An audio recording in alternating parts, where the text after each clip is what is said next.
Welcome, everyone. We're so glad to have you all here tonight. And,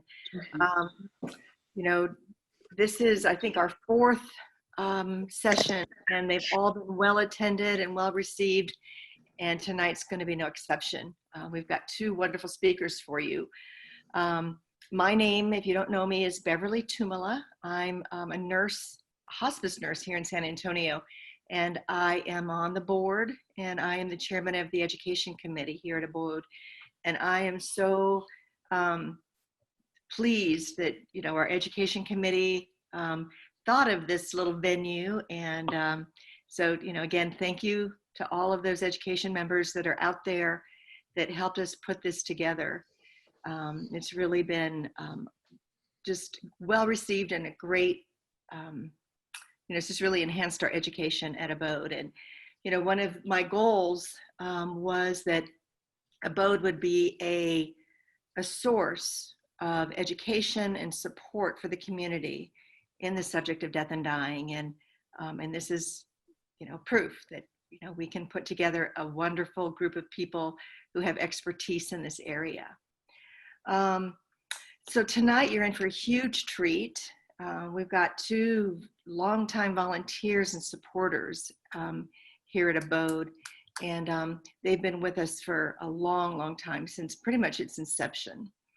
I think they've been with us every night as we've gone through these classes. And last week we had we kind of talked about how how hospices interface with ABODE, and we got lots of feedback on that. If you filled out your surveys, thank you for that. We're going to use that information, and we're already talking about the next ABODE Academy, so you might see some of your subjects in that session. Also tonight you're going to have a survey, and it would be most helpful if you'd fill that out. Again, that information is really, really valuable to us, so you'll get that link as soon as tonight's session is over. So I see Peg, I see Ed. So again, like I said, they are longtime ABODE volunteers. Peg Armstrong and Ed Alderette have indeed sat with many of our guests as they completed their journey, including Ed's wife, Carolyn. She was one of our guests. Both Peg and Ed are psychotherapists, and they've written and spoken extensively on the subjects of death and dying. They've counseled to many who are grieving, and they're going to share their experiences with us tonight and answer questions about the gentle art and the gift of letting go.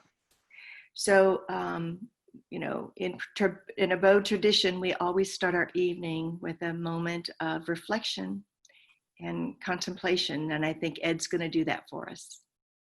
Take it away. Okay. Yeah, I had been asked to do, say, a 30-second reflection. And so I'm going to ask you to close your eyes, close the eyes of the body momentarily, and allow yourself to focus in with your mental vision on a beautiful experience of quiet that you have had. Feeling yourself in that place of quietness. Being aware that the quietness you're in is your own sacred space.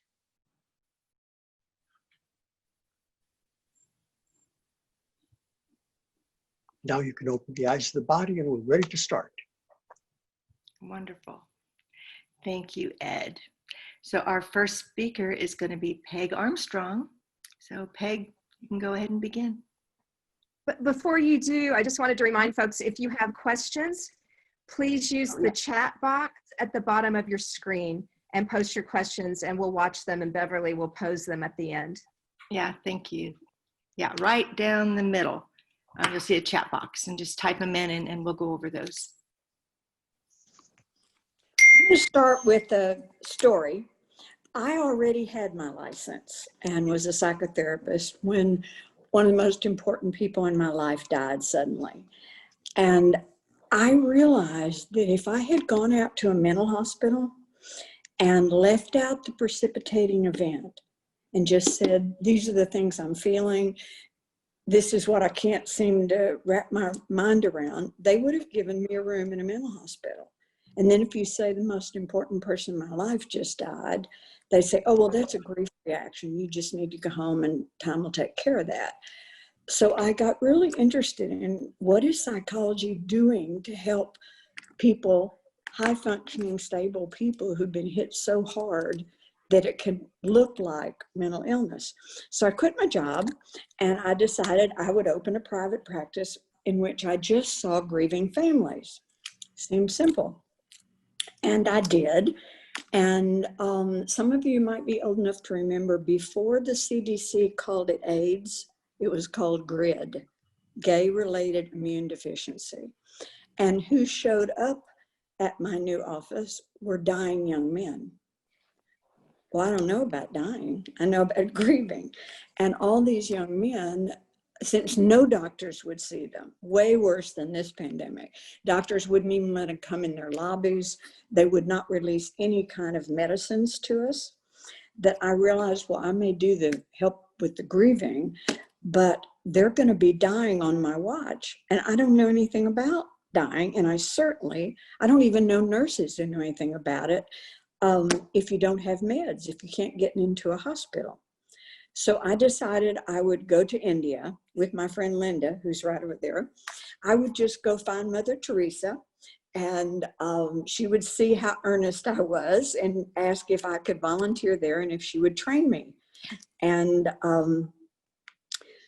so these rooms she had were basically something better than a lean-to. They were metal roofed and they had maybe 40 dying people. 2 or 3 people a day died in her facility. So I was ready for my training. And she walked into the room and she walked up to someone, a dying man, and picked up his hand and looked him directly in the eye and began to nod her head. That means yes in every language. And she began to smile.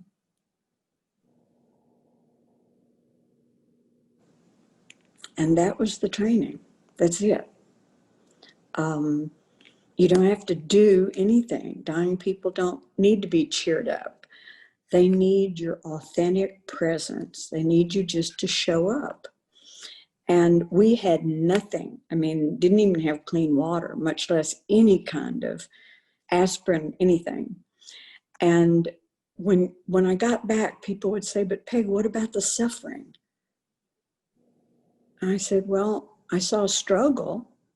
I did not see any suffering. A struggle like childbirth is a struggle, but it's not suffering. And what became clear to me is that dying is not a medical event. We actually don't need all that.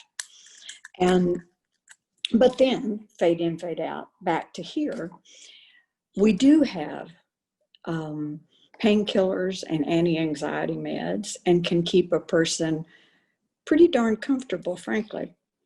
And so when Woody Allen said, I don't mind dying, I just don't want to be here for it, we all laughed and thought, oh, how clever, that's right. Why would you not want to be here for it? And it introduced me to the idea of living your dying, not just enduring it. If here we can keep you comfortable and in a dignified situation, why would you not want to be here for your last walk?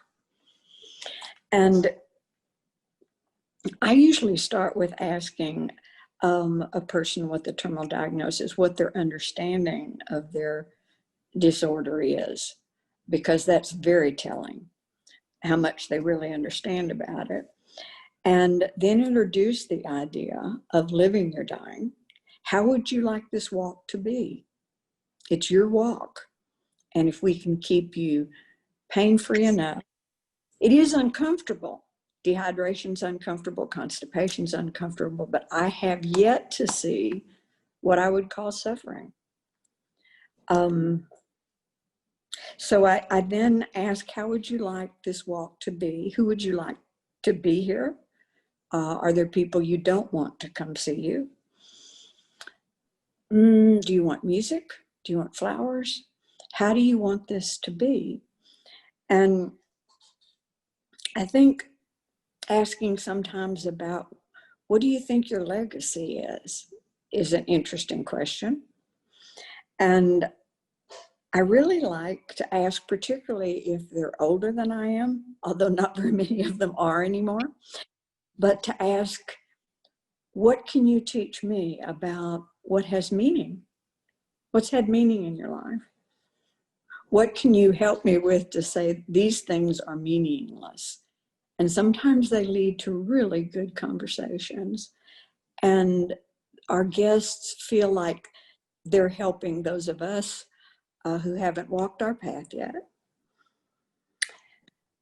So people don't need to be cheered up. They need you just to come. And you don't have to say it. When people say, well, I don't know what to say if I go, you don't need to say anything. Just show up. If it's good enough for Mother Teresa, hold their hand, make good eye contact, authentic, smile and nod your head. There's nothing you need to do. In fact, the idea of whether we're human doings or human beings, you don't need to do anything. We're more comfortable doing. Let me fluff your pillow up. Let me get you some water. Can you, as someone trying to be of help, can you really be present? Can you really be authentic with that person? And it isn't hard to do. If it is hard to do for you, I think you need to look yourself at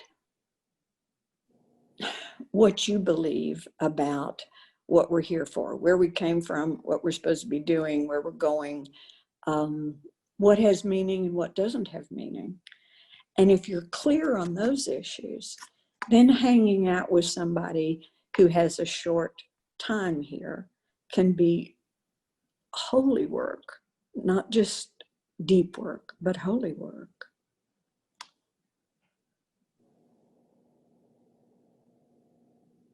That's what I've got to say, Beverly. That's the whole thing. Ed, do you want to join in? Yes, by all means. I thought what you said was very beautiful, and I'd like to take off from what you said. First of all, I'm very grateful to both the patient committee, to Mary and to Beverly for putting this on and for inviting me to do this. Especially, it's an honor to do this for ABODE, and it's an honor to be on the same program with Peg, with the experiences that you've had. I don't by any means consider myself an expert in talking with people that are dying. I've had experiences, and I've learned from many experiences. Many of those experiences have been at ABODE. Some of the experiences I had before I was a volunteer, I'd already trained to be a volunteer while my wife was dying of Alzheimer's.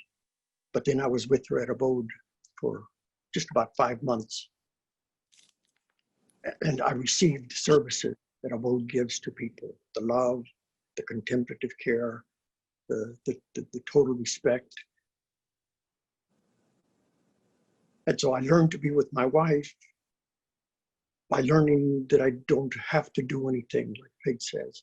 It's a question of being there.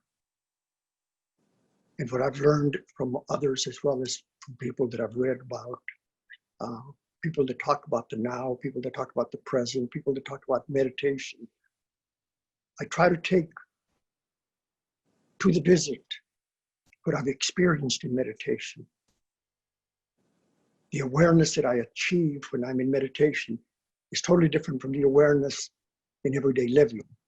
And I find out from people like Father Keating, who speaks about many different things related to meditating, that there is normal awareness, and then there's another awareness of spiritual awareness. In normal awareness, we can be very aware of our material level of living. Spiritual awareness is of another dimension. Not only does the yogi, not only does the mystic talk about a spiritual plane, people like Aristotle, since 300 years before Christ, was talking about the ultimate being is a pure act. And this pure act has total potentiality. And from that potentiality comes creation. So even he was speaking about something that's of another realm besides the physical realm. And then in modern science, we have quantum physics people telling us that yes, there indeed is another level besides the material, besides the physical. They refer to it as the non-local level, the virtual level. And some of them slip and call it spiritual level because it's the level of spirit. And so what I experienced in meditation, if I had a successful meditation, I experienced spirit, or I experienced non-local realities or virtual realities. And those do something to me that's different from what I experience in my normal awareness. And so I try to take that awareness.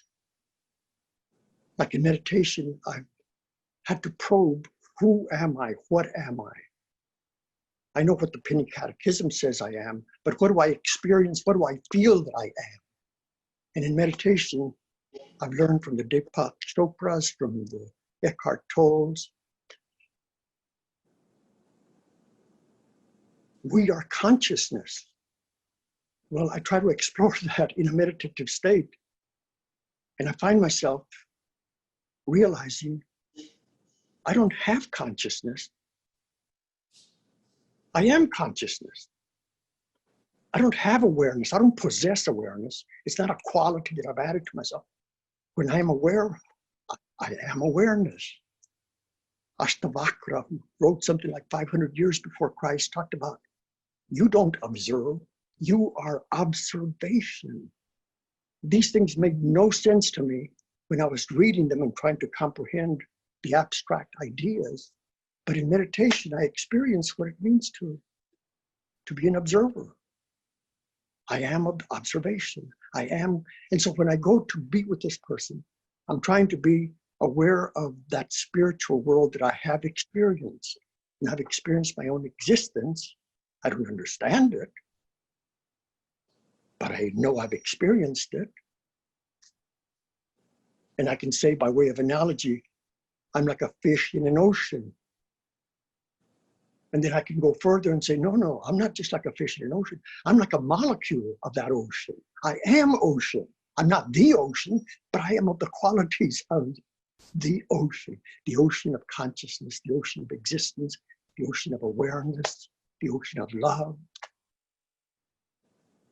And that does something to me. So when I go to be with this person, like Peg says, I don't have to do anything. I just want to be. I just want to be. I want to be aware. But I'm aware that just like I have experienced me being existence, this person who's the guest at abode, the man or the woman, has been existence. Whether he or she realized it or not, whether he or she arrived at that experiential level, he, she has been awareness, he, she has been consciousness, he, she has been energy, he, she has been the transformativeness of energy, the vitality, the dynamism, all the things that we think we have, we're actually them.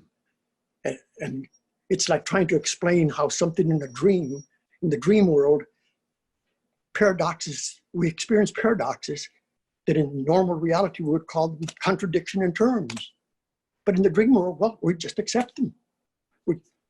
We go through them, we don't understand them, but we realize that the opposite of what I expected just happened. We just accept it in a similar way.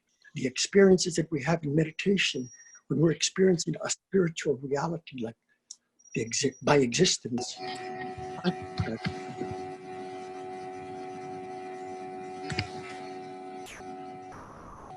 when I bring that to this room, I'm bringing an awareness that itself radiates. I don't radiate.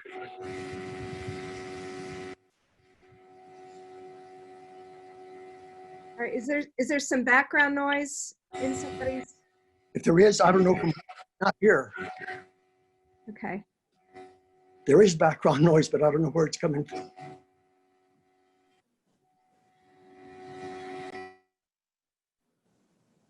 And so what I would say to somebody that's trying to figure out, what do I do with somebody that's dying? Take the experiences that you've had in your spiritual experiences, whatever they may be, whether it's meditation, whatever spiritual experiences you have had, take the awareness of those, what you learned and what you intuited in those experiences, take that with you, and you will know what to say and what to do.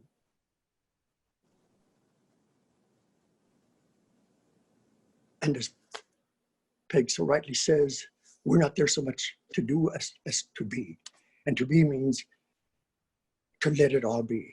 And when I'm letting it all be, I'm in that frame of mind, I'm in that disposition where whatever life gives to me, I accept it. Whatever I've been possessing, I can let it go because I don't have to hold on to it.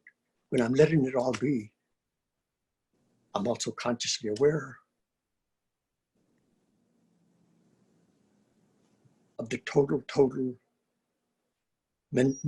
munificence of the universe, all the gifts that I've had, all the people that I've had, all the experiences that I've had. And that's what I take.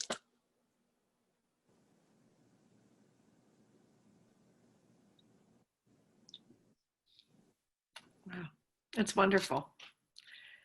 You know, meditation, if you can share a little bit. So you've meditated with the person who's dying, and Yes, sometimes out loud, sometimes, like for instance, today was a good example.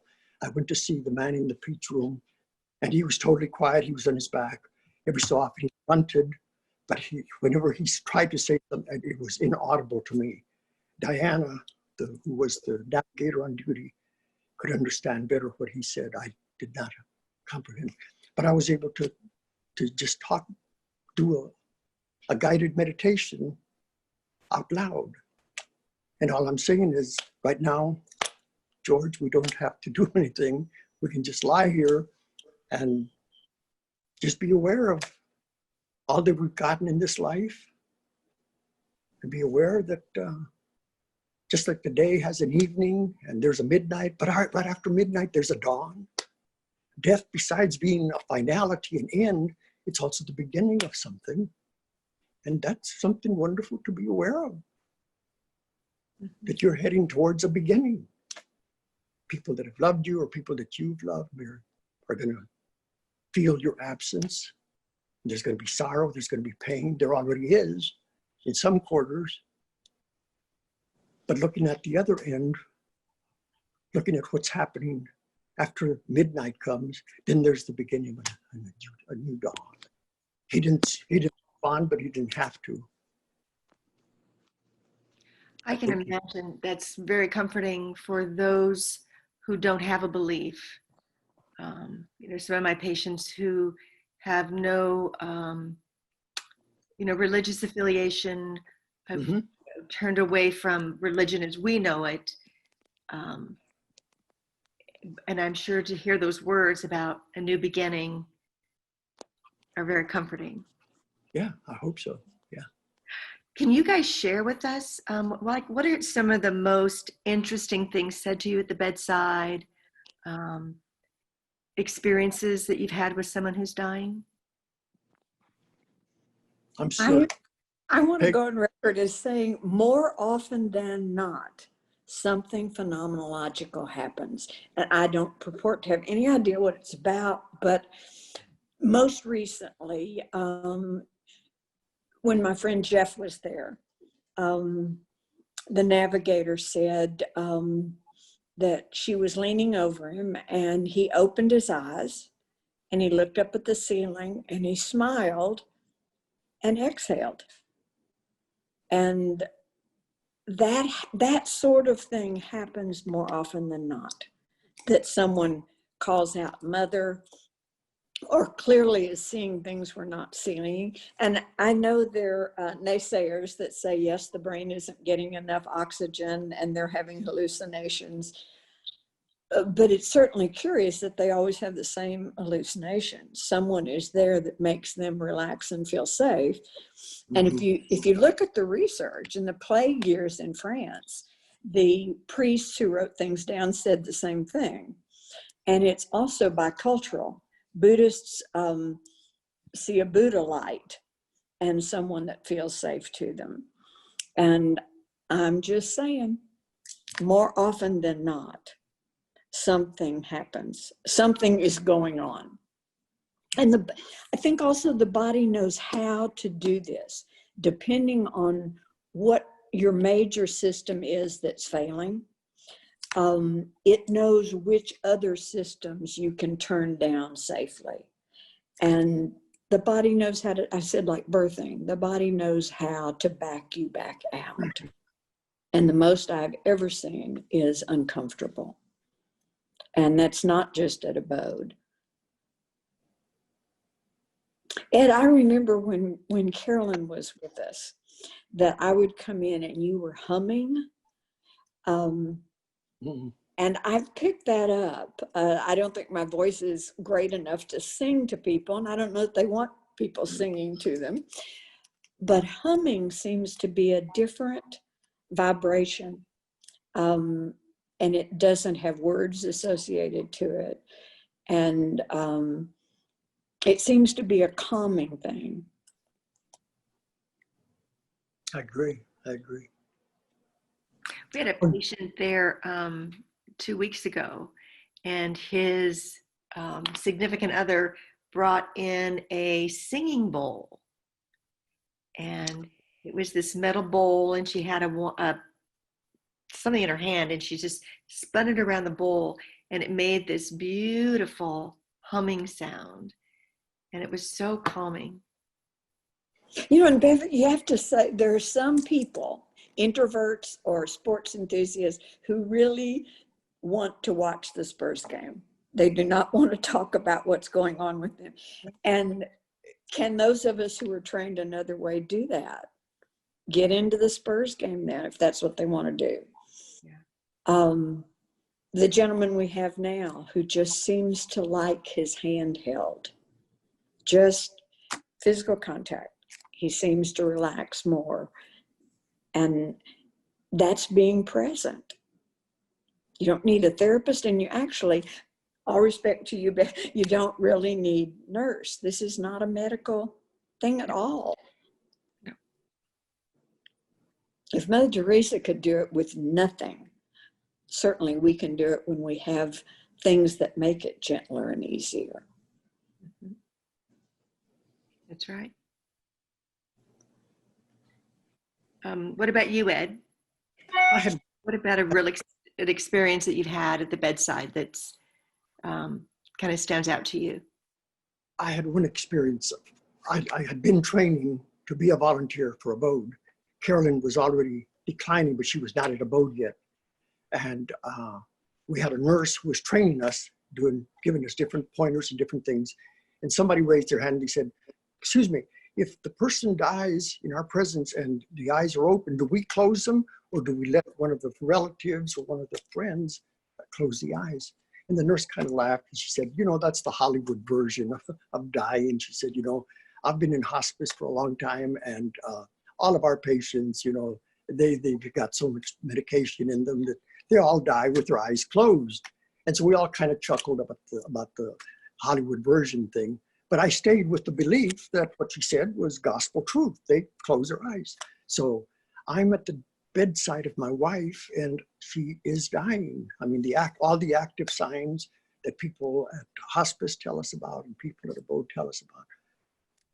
She's gasping for air, and there's a pain in trying to get another breath. There's that kind of a pain. There's just that kind of a gasping, and her eyes are wide open. They had just given her medication to sedate her, and it wasn't sedating her.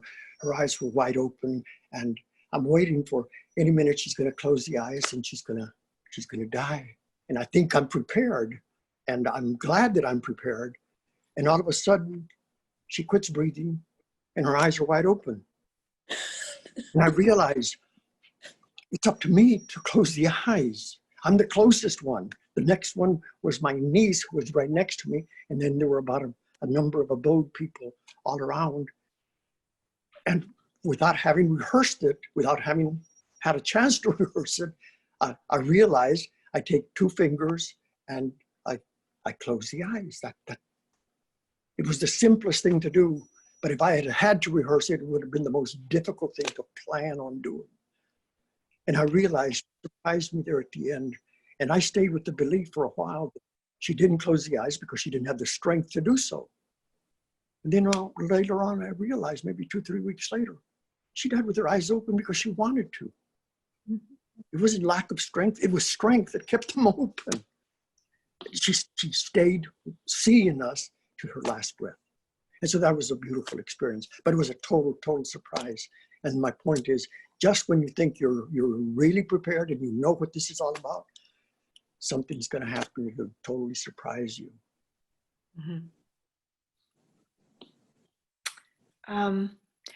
Talk about surprises. You know, Peg, you mentioned that people see things in the deathbed. It might be, you know, a mother, a father, a relative, someone they care about. And, you know, I think my family struggle with this a lot because they'll say, you know, they're seeing people that have died. And sometimes, you know, these folks are still talking and they're interacting with everyone and they're afraid to say anything for fear that they're going to be thought that they're crazy.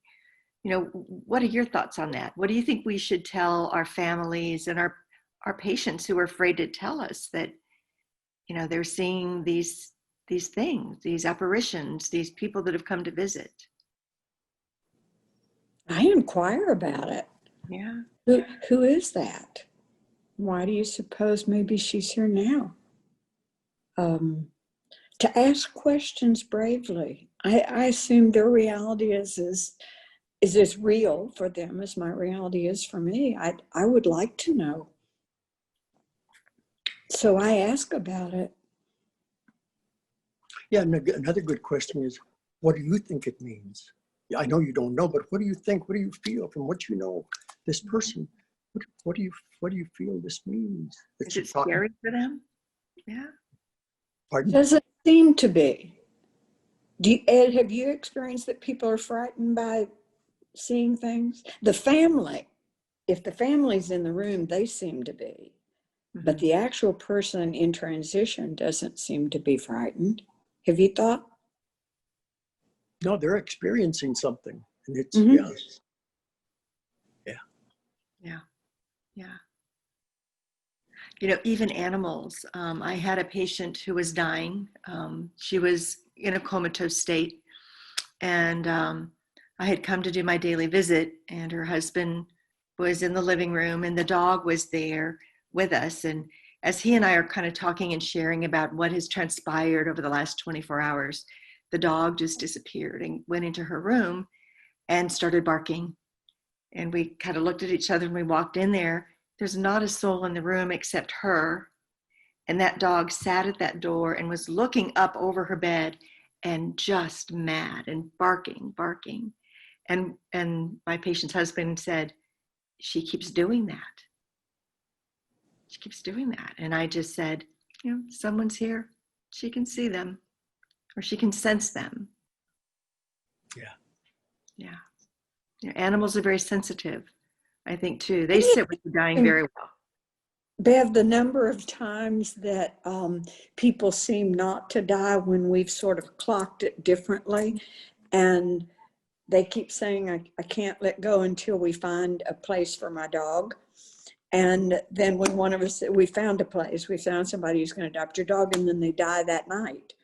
The number of times that's happened at ABODE, that something has bothered them, and when it's relieved, then they leave. They can go. Yeah. What about, you know, one of the things I know, Peggy said to sit in silence is fine, but some people really have a hard time with that. What are some comforting things you think, you know, I'll pose this question to both of you. What's some comforting things that people can say